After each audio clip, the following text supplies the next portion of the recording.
सर्वेभ्यो नमो नमः। नमस्कार। एक बार फिर से आपका स्वागत है सरल संस्कृत सुगम संस्कृत में और मैं हूं प्रतिभा दीक्षित। पिछले वीडियो के अंतर्गत हमने स्वर संधि का संपूर्ण रिवीजन कर लिया था। स्वर संधि के सभी 8 भेदों के विषय में पढ़ लिया था। इसके अतिरिक्त हल संधि के अंतर्गत 5 संधियों को ष्टुत्व, ष्टुत्व, इसके अतिरिक्त जशत्व, अनुनासिक और हत्व, इन संधियों के विषय में या जो पूर्व सवर्ण संधि है उसके विषय में हम पिछले वीडियो में पढ़ चुके हैं। आज के इस वीडियो में हम आगे जो हल संधियां हैं जिनमें कि लत्व है, अनुस्वार है इत्यादि के विषय में पढ़ेंगे। तो अगर आपने पहले वाला वीडियो नहीं देखा है तो आप पहले पिछला वीडियो देखिए, उसका लिंक आपको डिस्क्रिप्शन बॉक्स में मिलेगा। आरपीएससी सेकंड ग्रेड नाम की प्लेलिस्ट से आप पिछला संधि से संबंधित वीडियो देख सकते हैं। संज्ञा प्रकरण के जो 2 रिवीजन के वीडियो हैं वो भी आप देख सकते हैं। इसके अतिरिक्त आरपीएससी सेकंड ग्रेड के लिए संपूर्ण पाठ्यक्रम का हमने अध्ययन किया है चैनल पर, तो उसी प्लेलिस्ट से आपको पूर्व में अपलोडेड डिटेल्ड वीडियो भी मिलेंगे। तो अगर आप डिटेल में इन विषयों को पढ़ना चाहते हैं तो आप पूर्व में अपलोडेड आरपीएससी सेकंड ग्रेड की प्लेलिस्ट से ही आप वीडियोस देख सकते हैं। और अगर आप हमसे जुड़े हुए नहीं हैं तो आपको बता दूं कि चैनल पर बहुत सारे वीडियोस पूर्व में उपलब्ध हैं। संस्कृत व्याकरण नाम की एक प्लेलिस्ट बनी हुई है जिसमें हमने लघु सिद्धांत कौमुदी के अनुसार बहुत सारे विषयों का संज्ञा, संधि, प्रत्यय, समास, कारक इत्यादि का वर्णन कर लिया है, इत्यादि का अध्ययन कर लिया है। इसके अतिरिक्त दर्शन से संबंधित, काव्य शास्त्र से संबंधित, साहित्य से संबंधित बहुत सारे क्वेश्चन पेपर से संबंधित प्लेलिस्ट चैनल पर उपलब्ध हैं। उन सभी प्लेलिस्ट का लिंक भी इस वीडियो के डिस्क्रिप्शन बॉक्स में दिया गया है। तो आप चाहें तो वहां से या फिर आप चैनल पर जाकर प्लेलिस्ट में जाइए, वहां पर बहुत सारी प्लेलिस्ट आपको मिलेंगी। आप अपने काम की वीडियोस प्लेलिस्ट से देख सकते हैं। तो आइए प्रारंभ करते हैं आज हल संधि में लत्व संधि। देखिए आज का ये जो वीडियो है ये सेकंड ग्रेड के लिए तो है ही रिवीजन का वीडियो। इसके अतिरिक्त जो थर्ड ग्रेड की आगामी परीक्षा होने वाली है फरवरी में, उसके लिए भी ये बहुत महत्वपूर्ण है क्योंकि उसमें भी पाठ्यक्रम में संधियां हैं, संज्ञाएं हैं। तो ये जो वीडियो है ये न केवल सेकंड ग्रेड के लिए, थर्ड ग्रेड के लिए, अपितु ऐसी प्रतियोगी परीक्षाएं जिनमें संस्कृत व्याकरण सम्मिलित होता है, संधि, संज्ञाएं इत्यादि विषय सम्मिलित होते हैं, उन सभी के लिए ये समान रूप से उपयोगी है। तो आइए प्रारंभ करें। पहला जो आज हम संधि के विषय में बात करेंगे, जिस हल संधि के विषय में बात करेंगे वो है लत्व संधि या परसवर्ण संधि। इसका विधान करने वाला जो सूत्र है वो है तोरली। बहुत ही छोटा सा आसान सा सूत्र है। ये कहता है कि तोरली तवर्ग के परे लकार हो तो तवर्ग के स्थान पर ल पर सवर्ण हो जाता है। पहले तवर्ग से संबंधित कोई भी वर्ण रहे, त, थ, द, ध, न, और उसके बाद अगर ल हो तो इन वर्णों के स्थान पर क्रमशः ल आदेश हो जाता है। इनके स्थान पर भी ल ही हो जाता है। यहाँ पर एक ध्यान रखने योग्य बात यह है कि जो ये पंचम अनुनासिक वर्ण है न, जब इसके स्थान पर ल करेंगे तो वो भी अनुनासिक ही करेंगे, चंद्र बिंदु वाला करेंगे। तो ये चीज आपको ध्यान रखनी है। त और उसके बाद ल आए तो त को ल हो जाएगा। इसी प्रकार सारे परिवर्तन यहाँ पर हो जाएंगे। इसके उदाहरण देखते हैं, जैसे तद प्लस लीनः। तद प्लस लीनः में द है, उसके पश्चात ल है, तो द के स्थान पर क्या हो जाएगा, ल हो जाएगा और पद बनेगा तल्लीनः। इसी प्रकार पद प्लस लवः पल्लवः, चित प्लस लयः चिल्लयः, उद प्लस लेखः उल्लेखः, विद्वान प्लस लिखति तो विद्वानल लिखति। इस प्रकार से यहाँ पर पद बनेगा। जो पूर्व में न के स्थान पर ल होगा उसमें चंद्रबिंदु देखने को मिलेगा क्योंकि ये अनुनासिक ही होगा, क्योंकि पांचवा वर्ण जो है अनुनासिक होता है प्रत्येक वर्ग का।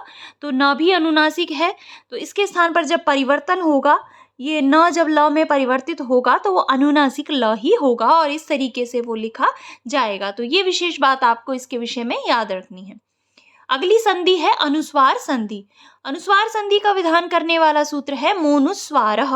मोनुस्वारः सूत्र कहता है कि पदांत में स्थित म के स्थान पर अनुस्वार हो जाता है अगर हल वर्ण परे रहे तो।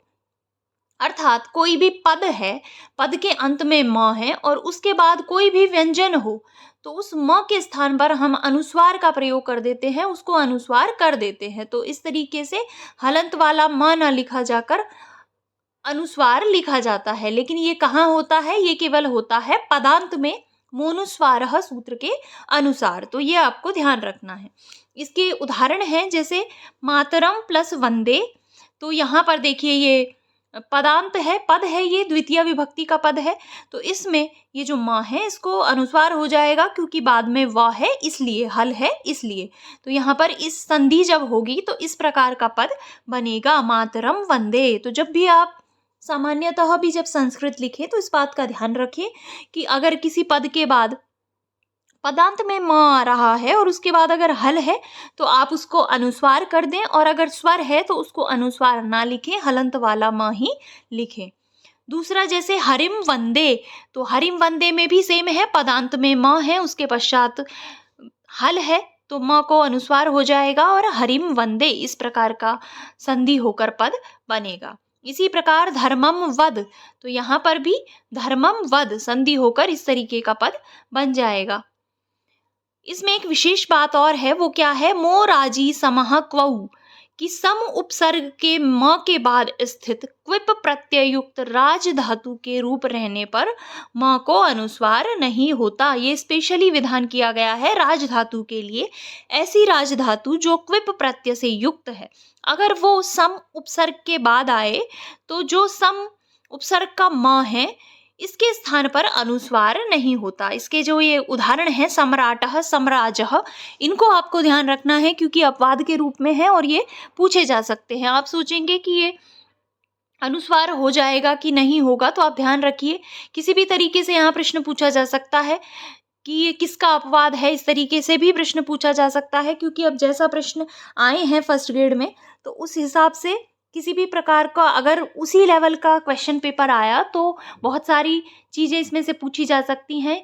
या तो जैसे सम प्लस राटा देकर आपको पूछ लिया जाएगा कि क्या पद बनेगा, या फिर इसमें मोनुस्वारः प्रयुक्त होगा या नहीं होगा, या फिर इसमें कौन से सूत्र के अनुसार पद बनेगा। इस तरीके के प्रश्न भी पूछे जा सकते हैं। तो आपको ध्यान रखना है सम प्लस राटः, क्योंकि यहाँ पर जो राज धातु है वो क्विप प्रत्यय से युक्त है। इसी प्रकार सम प्लस राजः, तो सम्राजः, सम्राट, इस प्रकार के पद बनते हैं।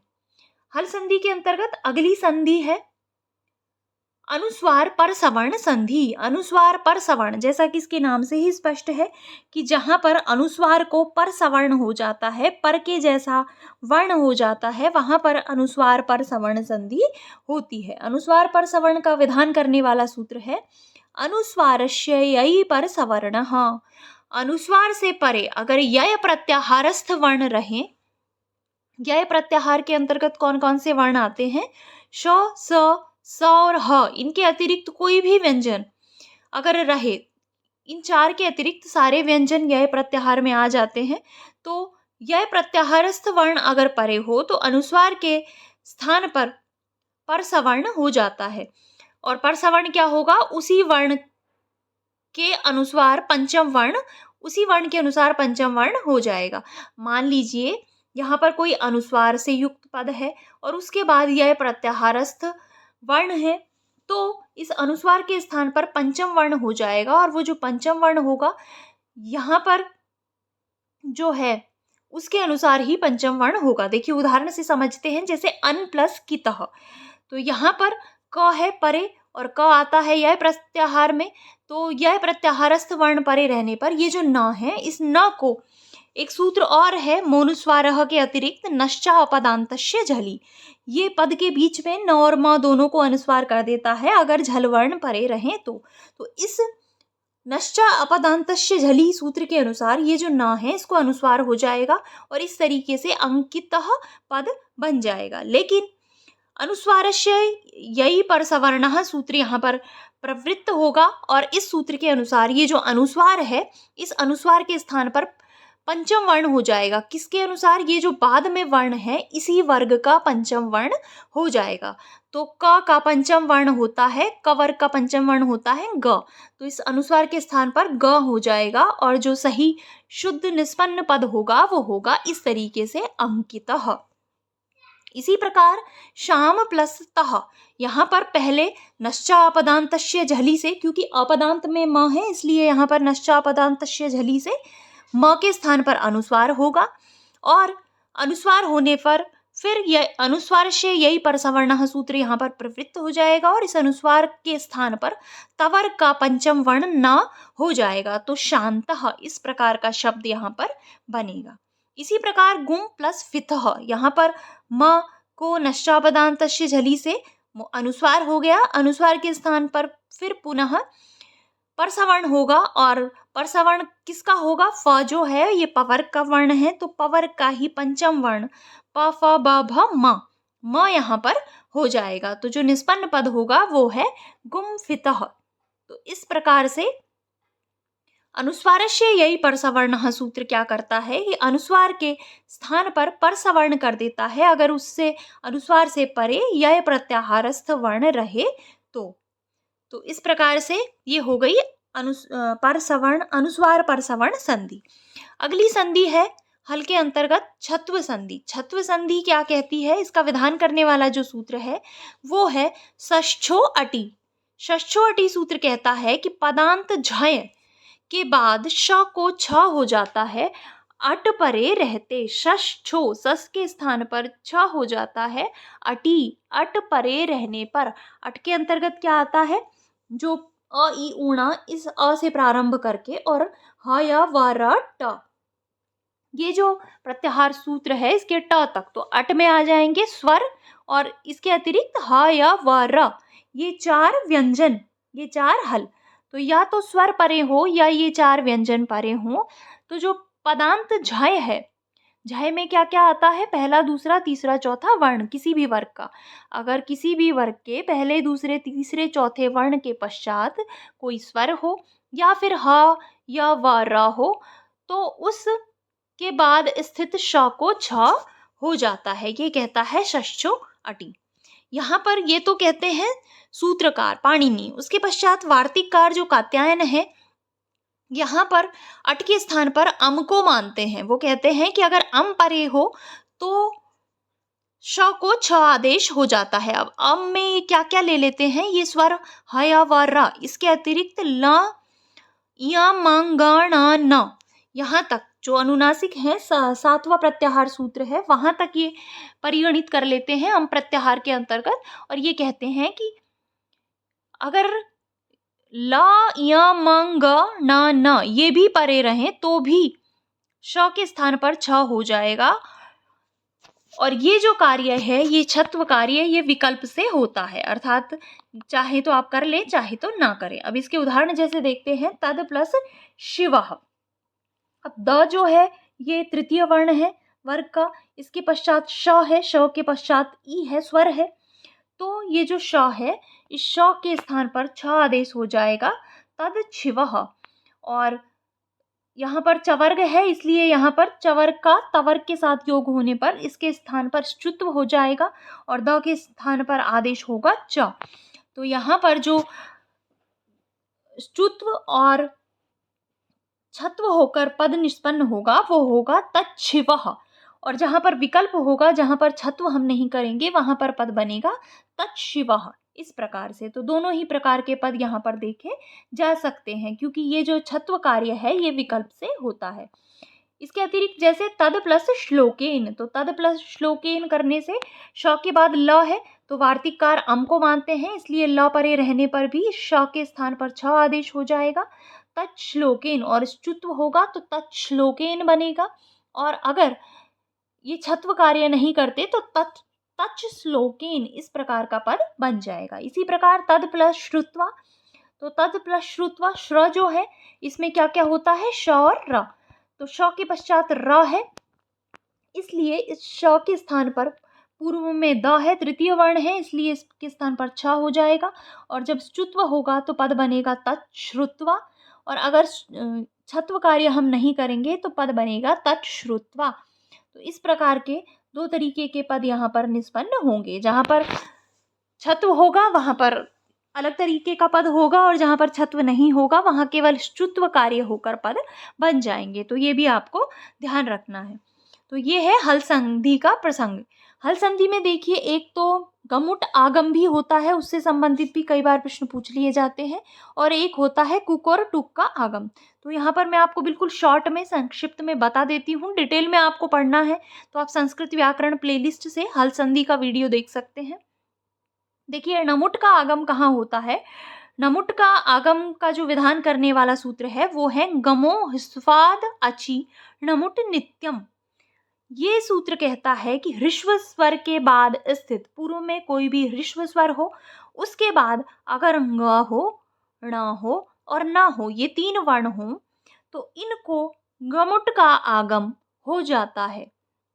यदि उसके आगे भी इंग्या ण और न के आगे भी अगर स्वर हो तो, और ये जो कार्य है ये नित्यम नित्य रूप से होता है। तो पूर्व में कोई ह्रस्व स्वर होना चाहिए, उसके पश्चात ग ण और न ये तीनों हो, और उसके बाद भी कोई स्वर हो। तो बाद में तो दीर्घ भी चलेगा, ह्रस्व भी चलेगा, कैसा भी स्वर हो, लेकिन पूर्व में ह्रस्व स्वर हो तो इन तीनों को णमुट का आगम हो जाता है। ग को ग का आगम हो जाता है, ण को ण और न को न। तो इस प्रकार से यहाँ पर आगम होते हैं। तो इसके देखिए उदाहरण हैं, जैसे कई बार ये प्रत्यंग आत्मा ये भी पूछ लिया जाता है कि यहाँ पर शुद्ध पद कौन सा है। इस तरीके से देकर आपको 4 पद दे दिए जाएंगे, तो आपको पता होना चाहिए ये भी शुद्ध ही है। इस तरीके से भी आप इसको कर सकते हैं। ये जो आगम है ये नित्य होगा, इसलिए जो सच में बिल्कुल शुद्ध पद है वो ये ही होगा। प्रत्यंग प्लस आत्मा, इस तरीके का इसका विच्छेद होता है। क्या होता है? प्रत्यंग प्लस आत्मा। तो देखिए, पूर्व में ह्रस्व है, ह्रस्व अ है, बाद में ग है और उसके पश्चात स्वर है। तो ये जो ग है इसको पुनः एक और ग का आगम हो जाएगा और प्रत्यंग आत्मा इस प्रकार का पद बन जाएगा। इसी प्रकार सुगण्णीशः, संच्युतः, सन्नतः, विश्वंगात्मा, इस तरीके के जो पद हैं वो णमुट आगम होकर बनते हैं। ये आपको ध्यान रखना है। बहुत आसान सा प्रसंग है। पूर्व में ह्रस्व स्वर हो, बाद में ग ण और न हो, तो ग को ग का आगम होगा, ण को ण का आगम होगा, न को न का आगम होगा। जहां पर आपको ये डबल दिखाई दे, मान लीजिए आप वहां पर णमुट का आगम हुआ है। दूसरा आगम होता है कुक और टुक का आगम। तो ये कहां पर होता है? ये होता है ग और ण को, ग और ण को क्रमशः कुक का और टुक का आगम हो जाता है। कुक और टुक का तात्पर्य ये तो क्या हो जाएगा, इसकी तो लोप हो जाएगा। तो ग को तो क का आगम हो जाएगा और ग ये ण जो है इसको ट का आगम हो जाएगा। कब होगा? अगर शर परे रहे तो। अगर इनके बाद क्या हो? शर हो। शर में कौन कौन से वर्ण आते हैं? श, श, श। तीनों ही अगर श परे रहें, तीनों में से कोई भी श परे रहे तो ग को क का और ण को ट का आगम हो जाता है। और ये जो कार्य है ये विकल्प से होता है। अब इसके उदाहरण देखते हैं। जैसे देखिए, प्रत्यंग, प्रत्यंगक शेते, इस प्रकार का पद भी बनता है। और दूसरा, जहां पर विकल्प से ही आगम नहीं होता वहां पर प्रत्यंग शेते इस प्रकार का पद भी बनता है। तो प्रत्यंग प्लस शेते, यहाँ पर ग के बाद श रहने पर क का आगम होकर कुट का आगम होकर क मध्य में आकर प्रत्यंग शेते पद बन जाता है। और जहां पर विकल्प होता है, आगम नहीं होता, वहां पर इस प्रकार का प्रत्यंग शेते पद बनता है। तो ये ककुट और कुक टुक और णमुट का आगम जो है इनको भी आपको ध्यान रखना है। इसके अतिरिक्त तुक आगम भी है। तुक आगम भी देखिए बहुत आसान सा है, आप शॉर्ट में यहाँ पर समझ लीजिए। तुक आगम क्या है? तुक का आगम हो जाता है ह्रस्व पद के बाद अगर छ आए तो तुक का आगम हो जाता है, त का आगम हो जाता है छ को, ह्रस्व स्वर हो,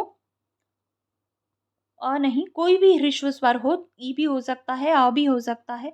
उसके पश्चात अगर छ हो तो तुक का आगम होता है। यहाँ पर त आ जाता है और परे त छ रहने से इष्टुत्व कार्य हो जाता है। तो जहाँ पर भी आपको इस तरीके के छाया, शिवच्छाया, अनुच्छेद, स्वच्छाया, परिच्छेद, इस प्रकार के पद दिखाई दे, वहां पर तुक आगम होता है। तो ये 3 आगम आपको ध्यान रखने हैं।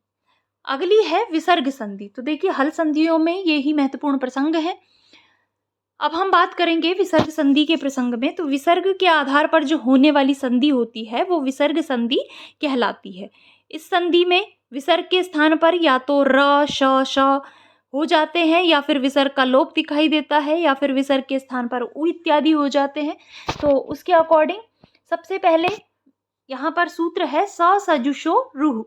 स सजुषो रुः सूत्र ये विधान करता है कि पदांत में स्थित स तथा सजुष के श को रुत्व हो जाता है, कि अगर पद के अंत में कोई स स्थित हो या फिर सजुष का श स्थित हो तो उसके स्थान पर रुत्व आदेश हो जाता है। स को रु हो जाता है, श को रु हो जाता है, और रु में फिर उ की इत संज्ञा होकर उपदेशे अजनुनासिक इत से इसकी इत संज्ञा होती है, लोप हो जाता है और र शेष रह जाता है। तो स के स्थान पर कुल मिलाकर र आपको दिखाई देता है स सजुषो रु सूत्र से। दूसरा सूत्र यहाँ पर है खरवसानयो विसर्जनीय। खरवसानयो विसर्जनीय सूत्र क्या कहता है कि स के स्थान पर हुए रुत्व के र के स्थान पर विसर्ग हो जाता है पुनः। कब? या तो खर प्रत्याहारस्थ वर्ण परे रहे या फिर अवसान रहे। खर अवसानयो, खर में और अवसान में विसर्जनीय पुनः विसर्ग हो जाता है। किसके स्थान पर? जो हमने स सजुषो रु से स के स्थान पर रु किया है, उस र के स्थान पर पुनः विसर्ग हो जाता है। अगर उसके बाद या तो वर्गों के पहले दूसरे वर्ण या फिर श श श रहें या फिर वो अवसान में हो, जैसे कि विष्णु त्राता। तो देखिए यहाँ पर जो मूल है वो है विष्णुष्ट्राता। विष्णुष्ट्राता इस तरीके से है, तो पदांत में होने के कारण इस स के स्थान पर रुत्व हो जाएगा स सजुषो रु से, यहाँ पर अनुबंध लोप इत्यादि होकर र शेष रहेगा, विष्णुर्त्राता।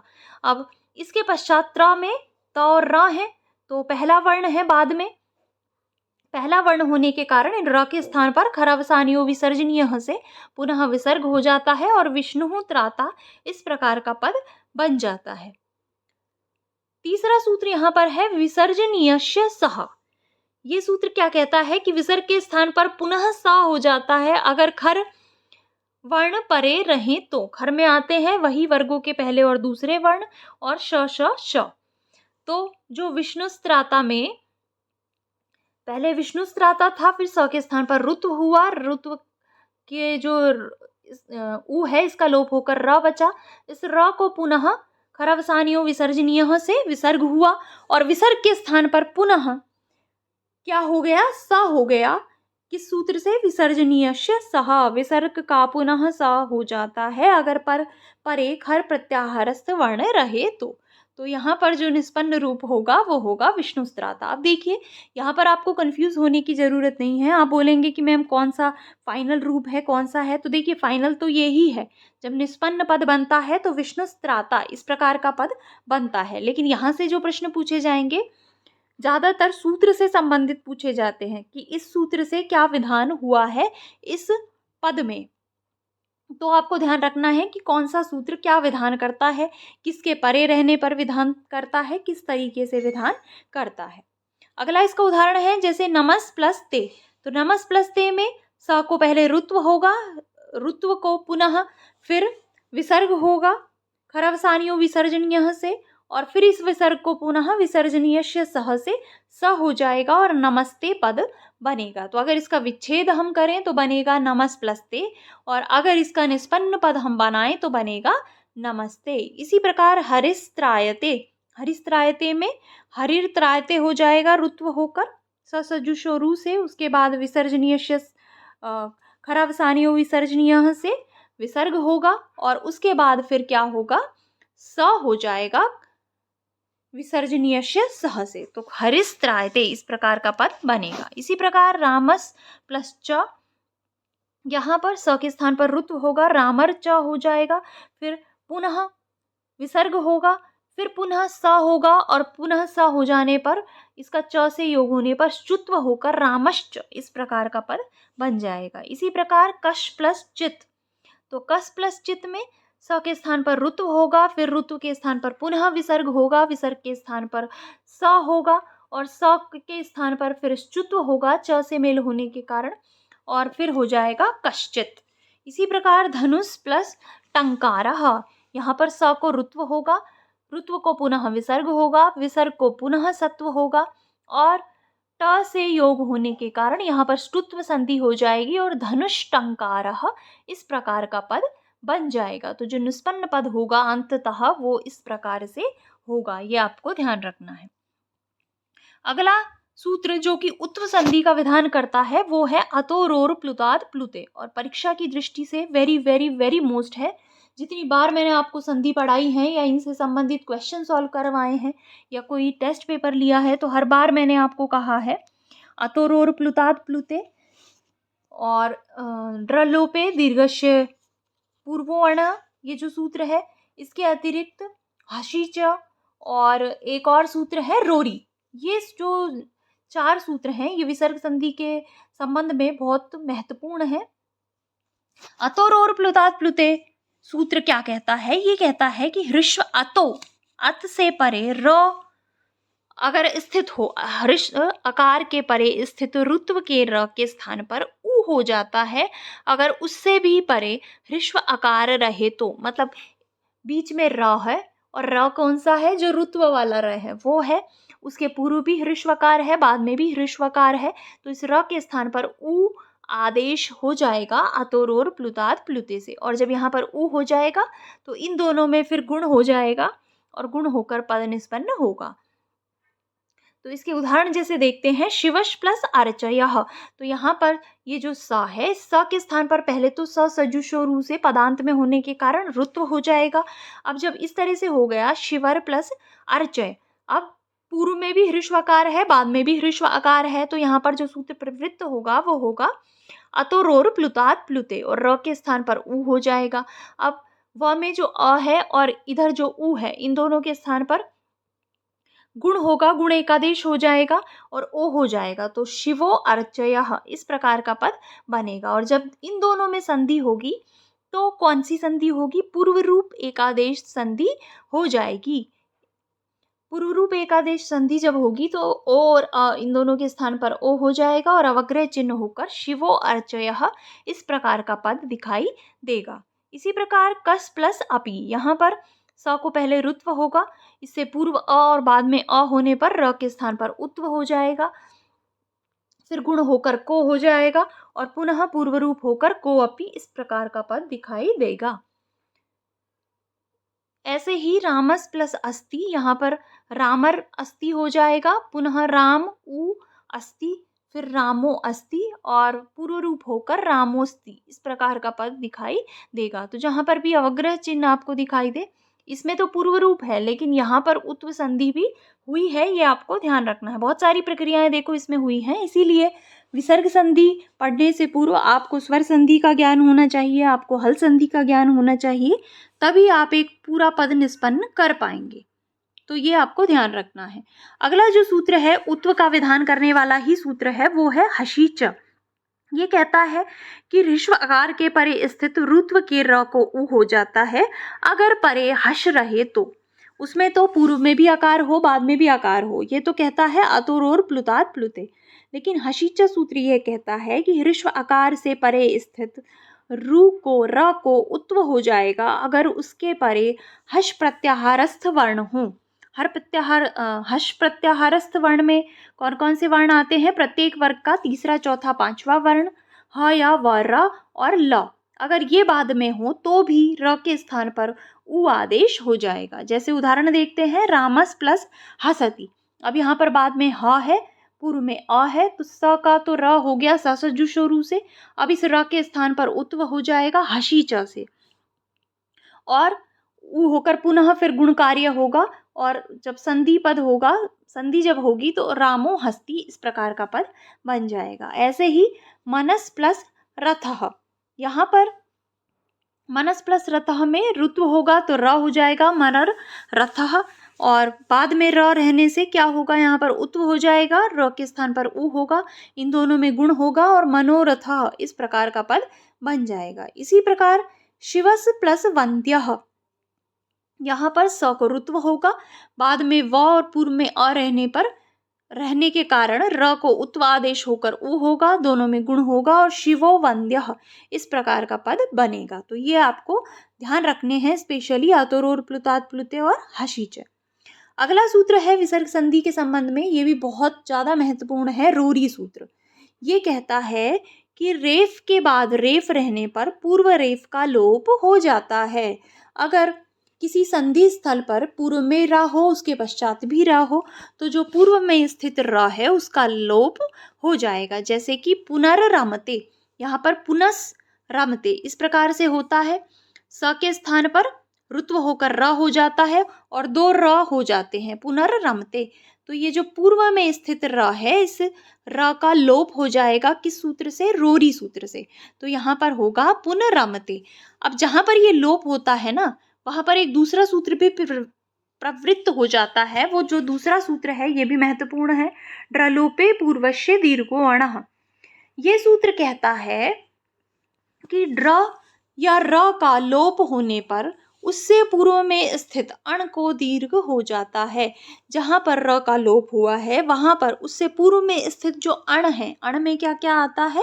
अ, ई, उ, इन तीनों के स्थान पर दीर्घ हो जाता है। जैसे कि पुनर्रमते, यहाँ पर इस र का लोप हुआ, इससे पूर्व में न में अ है, अण में आता है, तो इसके स्थान पर दीर्घ हो जाएगा और पुनर्रमते जो निष्पन्न पद होगा वो होगा पुनर्रमते।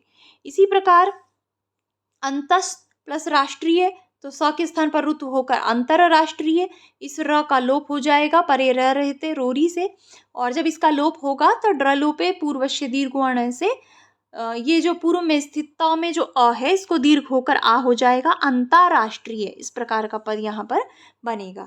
इसी प्रकार हरिरम्य, यहाँ पर इस र का लोप होगा और जो पूर्व में स्थित ई है उसको दीर्घ हो जाएगा और जो निष्पन्न पद बनेगा वो बनेगा हरिरम्य। इसी प्रकार शंभु राजते, शंभुर राजते इस तरह से होता है। तो यहाँ पर ये जो र है बाद वाला, इसका रोरी से लोप होकर शंभु राजते हो जाएगा और ड्रलोपे पूर्वस्य दीर्घो अण से ये जो ऋष्व उ है इसके स्थान पर दीर्घ होगा और शंभु राजते इस प्रकार का निष्पन्न पद बनेगा। तो ये रोरी और ड्रलोपे पूर्वस्य दीर्घो अण भी आपको अच्छे से याद रखना है। तो ये महत्वपूर्ण प्रसंग है विसर्ग संधि के संबंध में। विसर्ग तो देखिए बहुत ही आसान है, पहले इन्होंने स को र किया, र को क्या किया, र के स्थान पर पुनः स किया, विसर्ग किया, फिर विसर्ग के स्थान पर स किया। तो एक तो ये विधान है कि र को विसर्ग कर दो, विसर्ग के स्थान पर फिर स कर दो। दूसरा जो विधान है वो ये है कि र के स्थान पर उ कर दो, और तीसरा है र का लोप कर दो। तो र की सारी प्रक्रियाएं चलती हैं, जो विसर्ग के स्थान पर सा हुआ है उसका फिर क्या होगा, इस तरीके से ये सारा विधान जो है ये किया गया है कहाँ? विसर्ग संधि के अंतर्गत। अब देखिए विसर्ग संधि में एक और सूत्र है, हालांकि वो स्पेशली आपके पाठ्यक्रम में लिखा नहीं गया है, फिर भी आप थोड़ा सा उसको ध्यान रखें तो ज्यादा सही होगा। वो सूत्र है एतत् तदोः सुलोपो अकोरनय समासे हलि।